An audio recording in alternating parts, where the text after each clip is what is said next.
Bismillahirrahmanirrahim. Assalamualaikum warahmatullahi wabarakatuh. Waalaikumsalam warahmatullahi wabarakatuh. Para pemirsa dan sahabat beriman dimanapun berada, Alhamdulillah kita berjumpa lagi di Ustadz Danu Official Channel.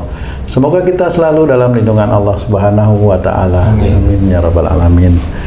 Nah, di video kali ini kita akan ngaji lagi bersama guru kita semua, Pak Ustadz Danu. Assalamualaikum Pak Ustadz. Waalaikumsalam warahmatullahi wabarakatuh. Amin. Assalamualaikum Bang. Waalaikumsalam. Amin. Alhamdulillah. Para pemirsa dan sahabat beriman dimanapun berada, kali ini kita akan ngaji bersama guru kita mengenai satu penyakit, boleh dikatakan, atau kebiasaan orang-orang yang sering muntah. Pak Ustadz, sering sekali kita menemukan atau saya menemukan orang sakit, atau entah dia sakit atau apa, masuk angin, muntah Pak Ustadz. Muntahnya ini juga macam-macam. Ada yang muntah nggak keluar apa, cuman wah wah wah, wah gitu aja. Kadang-kadang sakit kepala, wah wah, entah apa. Muntah sendiri itu sebenarnya disebabkan oleh apa Pak Ustadz? Ya, Bismillahirrahmanirrahim. Assalamualaikum warahmatullahi wabarakatuh. Waalaikumsalam warahmatullahi wabarakatuh. Memang banyak sekali yang kita sering lihat ya. Jadi seseorang itu kalau meriang badannya nggak enak, muntah, muntah. Nah, kemudian ada orang yang pusing, muntah. Kemudian orang yang lagi banyak pikiran yang muntah juga ada, seperti itu. Nah, sebenarnya kondisi muntah seseorang ini bisa didetek sebenarnya. Jadi muntah itu adalah sesuatu yang awalnya dari lambung yang ada gerakan untuk mengeluarkan sesuatu dari lambung mau dikeluarkan. Nah, kalau itu persoalannya itu ada juga yang nggak cuma sakit tapi jatuh muntah ya ada. Oh iya, itu ya orang bilang gegar otak ya, tapi Yang ditanya jatuhnya muntah nggak? Oh iya benar, kalau muntah, wah berarti gegar otak gitu kira-kira. Iya Pak Ustadz. Jadi cara menganalisa ringan adalah lambung itu menerima makanan dari mulut. Nah, berarti makanan itu insya Allah secara harfiah manusia kan baik untuk tubuh lah. Makanan berarti ciri lambung adalah menerima makanan. Tapi kalau makanan itu dikeluarkan oleh lambung itu sendiri, berarti lambung tidak mau menerima makanan, atau dengan kata lain, orang itu sebenarnya harusnya semua orang itu mau menerima makanan hati, yaitu nasihat. Jadi orang yang keseringan muntah itu biasanya orang yang sering menolak nasihat. Insya Allah seperti itu. Jadi sering menolak nasihat. Kalau diberi masukan tuh yang ngeyel aja dia. Kalau diberi masukan ngeyel, diberi masukan ngeyel. Nah, orang-orang inilah yang kecenderungan kalau dia itu mendapatkan badannya ndak enak ya muntah. Pikiran muntah gitu, mikirin sesuatu muntah, karena memang itu reaksi dari hatinya dia sendiri. Jadi dia menolak nasihat orang lain. Makanya pada saat dia itu sakit, dia nggak mau nerima makanan. Padahal sakit itu sendiri kan dimunculkan oleh Allah Ta'ala agar orang tersebut kembali ke jalan Allah dengan cara memohon ampun kepada Allah, meminta maaf sama orang lain, taubatan nasuha, tidak mau mengulang lagi, kan seperti itu ya. Tetapi pada saat sakit dia ikut muntah, berarti memang cenderungan dia tidak mau diberi nasihat. Dan itu kecenderungan manusia umum itu seperti itu. Dia itu orang Islam atau orang non-Islam, kecenderungan orang umum begitu. Saya pernah mendapati istri saya di beberapa waktu yang lalu lah Pak Ustadz ya, itu sakit kepala, tak lama kemudian mual dan muntah. Bukan harus, mesti dipegang ininya itu loh Pak Ustadz. Saya suruh pegang ini ku, ya enggak keluar apa-apa itu, cuman kayak lendir-lendir aja gitu. Ya, ya lendir yang dari sini aja. Iya betul. Ya, Dan ya. itu kan tidak diawali dari badan yang meriang atau perutnya yang mual gitu. Itu tiba-tiba sakit kepala langsung muntah. Kalau itu kenapa itu Pak Ustadz? Kalau sakit kepala, insya Allah itu berhubungan dengan cara berpikir. Oh. Jadi cara berpikir ini macam-macam. Selalu tegang atau selalu suuzon, berpikiran buruk, itu cara berpikir. Bisa pengaruhnya bisa muntah juga akhirnya. Itu dulu. Nah, itu cara berpikir seperti itu. Oke. Jadi kalau sering sakit kepala itu ya suuzon, merasa benar, ya terus apa namanya tegang, mikirnya itu selalu tegang, kenceng, emosional, cara mikirnya itu emosional itu kan mikir emosional itu ya mikir ada kejengkelan kan seperti itu. Nah, kalau memang orang tersebut kayak mamanya istrimu itu mutah, berarti ada tipe bahwa istrimu ini kalau diberi masukan sulit menerima. Jadi pada saat, dan kalau itu dikerjakan sehari-hari agak sulit menerima masukan, hanya masukan orang-orang tertentu yang mau dia dengerin, umpama lah, ini yang umpama. Jadi kesehariannya seperti itu. Kalau dia pusing bisa aja muntah, jadi itu jadi satu. Jadi kenapa? Yaitu memang sudah harus diketahui bahwa pusingnya dari mana. Cara berpikirnya selalu tegang, selalu spanung, kemudian bisa aja suzon, bisa aja berpikiran itu buruk seperti itu, curiga dan sebagainya. Dan ada tipe lain yang sama-sama kuatnya, agak sulit menerima masukan atau nasihat. Nah, itu kolaborasi biasanya. Jadi kalau pusing pakai muntah. Iya. Seperti itu. Kalau enggak muntah, enggak enak katanya. Iya, karena udah ini plong namanya, ya nggak apa-apa.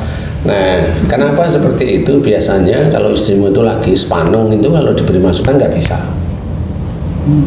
Spaneng loh mamanya ya, itu nggak bisa biasanya loh ya. Dan itu sejak beliau muda aja Pak Ustadz. Sudah sejak beliau muda begitu. Nah, iya. Kadang-kadang pernah saya gini, emang mikirin apa sih baru? Nggak ada, aku nggak mikirin apa, mau lagi seneng-seneng ngobrol sama anak-anak. Tiba-tiba pusing.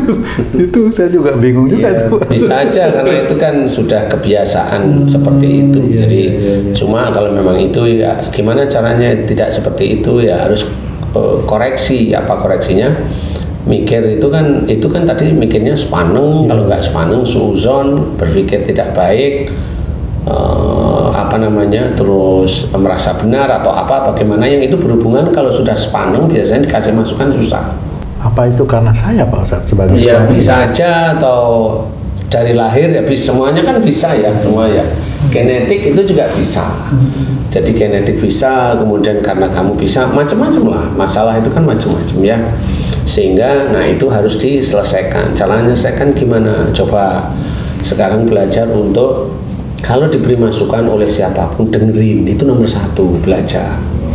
Diajak baik, ayo disambut, seperti itu. Diajak baik itu disambut, bukan ditolak.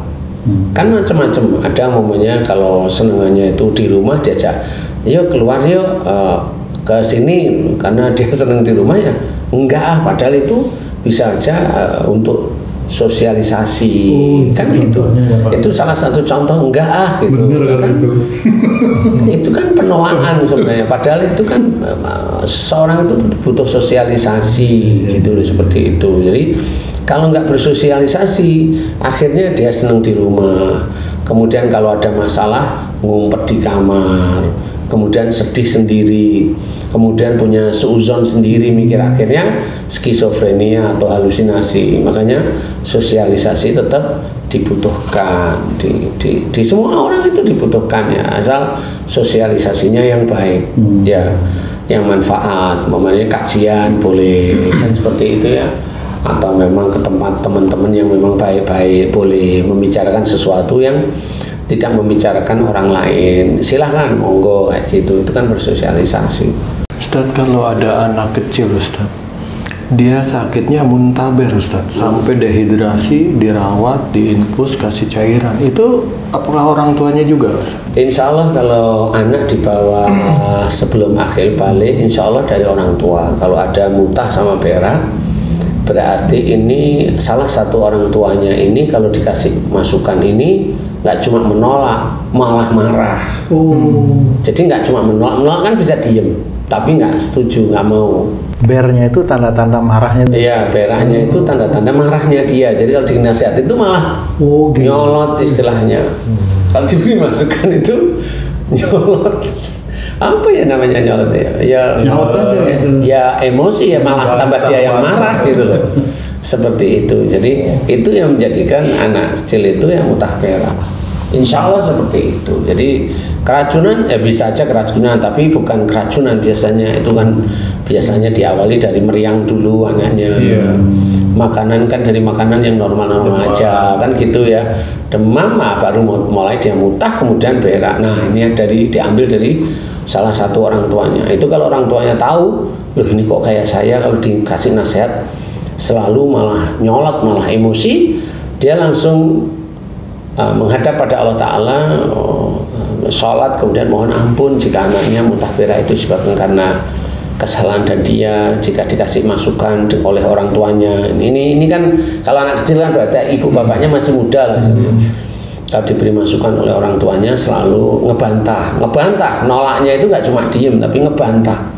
Nolak diem aja bisa muntah, ngebantah terus kemudian malah tambah marah, emosi. Nah kalau itu langsung orang tuanya paham, ngerti, mohon ampun terus kemudian dia minta maaf sama orang tuanya yang sering dia gituin, anaknya insya Allah besok sudah tidak kumat lagi insya Allah. Dan itu sudah sangat banyak yang dilakukan oleh jamaah-jamaah kita itu dari begitulah caranya, walaupun tanpa obat insya Allah asal paham, oh ini kesalahan saya. Biasanya saya kalau diberi masukan itu ngebantah, tambah emosi atau marah, itu langsung mohon ampun kepada Allah Ta'ala. Biasanya waktu itu atau besok berhenti. Kalau tulus meminta ampunnya kepada Allah, tulus meminta maaf kepada orang tua, berhenti insya Allah. Itu langsung berhenti tanpa obat. Insya Allah seperti itu. Jadi harus belajar bahwa tanpa obat pun insya Allah bisa. Kita kembalikan lagi pada Al-Quran dan Sunnah Rasul sebenarnya. Bagaimana? Nah, kalau Sunnah Rasulnya, kalau ada orang bicara jangan motong, kalau diberi nasihat dengerin, kan seperti itu. Kalau bicara yang manfaat, kalau tidak manfaat diam, kan seperti itu. Jadi kalau kita senantiasa berlatih seperti itu ya, anak-anak kita insya Allah jarang sakit, jarang muntah, jarang yang aneh-aneh seperti itu. Nah Ustadz, kalau orang dewasa nih Ustadz, muntahnya ini berkaitan dengan penyakit TBC Ustadz. Suka muntah ada darahnya. Itu kaitannya dengan nasihat sama TBC-nya gimana Ustadz? Jadi kalau TBC bukan muntah ada darah, ada batuk ada darah. Batuk ya. Batuk. Jadi batuk yang bukan batuk yang ini. Ini batuk ini. Batuk itu batuk. Kalau orang Jawa bilang batuk. Jadi batuk seperti itu. Jadi bukan muntah. Bukan. Jadi batuk itu memang ada. Kalau momennya di situ ada darah, ada keluar darah, biasanya kan di daerah situ itu kan ada benda asing misalnya di tenggorokan. Itu otomatis Allah itu menjadikan orang tersebut itu batuk. Kalau ada benda asing di tenggorokan itu biasanya langsung batuk, reaksi. Entah itu lendir yang berlebih, dia bereaksi. Kalau ada darah, dia bereaksi batuk. Seperti itu. Atau dia batuk, kemudian karena keseringan batuk, meradang, kemudian keluar darah, tetap darah ikut keluar, bisa. Jadi di dua titik itu bisa. Nah kalau TBC memang ada ciri seperti itu, batuk yang tidak pernah berhenti. Itu TBC, itu beda. Nanti TBC kita bicara yang lain waktu aja. Jadi intinya adalah ayo kita belajar, kalau diberi masukan didengarkan ya, kemudian ya jangan jangan kita sendiri dikasih masukan bisa didengerin, apalagi malah minterin orang lain ya nggak boleh minterin orang lain kan ya. Jadi belajar tidak seperti itu sehingga nanti kita dilindungi oleh Allah Ta'ala, bahkan nanti kita istilahnya apa namanya, diberi hidayah oleh Allah Ta'ala dari apa yang kita lakukan. Kalau diberi nasihat siapapun, walaupun dia itu bukan pemuka agama, tapi kalau memang yang diomongkan benar, dengerin baik-baik. Kalau dari anak gitu Pak Ustadz? Ya maksudnya gimana? Misalnya anaknya menasihati orang tuanya. Ya dengerin aja nggak apa-apa. Kalau memang dia benar kan nggak ada masalah. Cuma bedanya nanti kalau anak itu sering nasihatin orang tuanya, nah anak itu nanti punya sifat ujub, riak sama sombong. Dan itu batasannya nggak tahu. Dia hanya tahu saya hanya ngasih nasihat sama orang tua saya. Nah di situ pasti muncul. Nah itulah cara untuk mengajarkan anak kita boleh memberikan masukan, tetapi harus ada adabnya. Nggak terus langsung celemu bicara, ya kan nggak bisa. Kecuali memang bapaknya salah namanya. Nggak, saya pernah sakit terus saya bilang sama anak, papa ini istighfar Pak, itu kan nasihat ya Pak? Ya, boleh. Boleh ya? Karena kamu ngomong sakit. Oh iya ya benar ya. Kalau enggak sih Kalau enggak ngasih ngomong. Benar. Iya benar. Itu kan sama kamu tuh mengudara sih tadi. Kan frekuensi ditangkap ya, normal lah gitu. Istighfar Pak. Kalau tanpa sebab ngomong istighfar Pak, bingung. Sama nanti kalau anakmu keluar kelamaan ya pulang nak. Nah, sama sebenarnya. Karena kan pada waktu mau keluar kan dia mengudara dulu, pamit mau keluar, ini udah malam, oh belum pulang nak. Tapi biasanya kalau sekarang enggak Pak Ustadz, kalau mau keluar jam segini balik udah enggak bisa ngomong orang tuanya. Udah dikunci. Ya bagus lah itu ya. Insya Allah daripada saya diomelin kan mending ngomong dulu kan gitu ya. Jadi intinya adalah mutah, insya Allah itu kebiasaan kalau orang itu kalau diberi masukan atau nasihat menolak. Itu insya Allah seperti itu. Siapapun orangnya begitu. Walaupun dia tahu agama, kalau dia meriang mutah, orangnya kebiasaan nolak. Insya Allah seperti itu. Jadi penyakit itu nggak lihat dia itu orang Islam atau bukan Islam, nggak lihat. Kalau memang dia ada salah dosa, muncul insya Allah. Kalau Allah mengizinkan muncul ya. Insya Allah seperti itu. Mudah-mudahan bisa manfaat. Allahu a'lam. Alhamdulillah, terima kasih banyak Pak Ustadz penjelasannya. Para pemirsa dan sahabat beriman dimanapun berada, demikian tadi penjelasan dari guru kita Pak Ustadz Danu mengenai muntah yang mungkin juga para pemirsa pernah mengalami. Nah, tadi beliau juga sudah memberikan analisa dan bagaimana cara berdoa agar tidak terjadinya muntah tersebut. Mudah-mudahan video kami kali ini bisa memberikan manfaat yang seluasnya bagi kita semua, khususnya bagi saya untuk meningkatkan keimanan dan ketakwaan kita kepada Allah Subhanahu wa Ta'ala. Saya Tung pamit diri, sampai jumpa di video kami yang lain. Wassalamualaikum warahmatullahi wabarakatuh. Waalaikumsalam warahmatullahi wabarakatuh.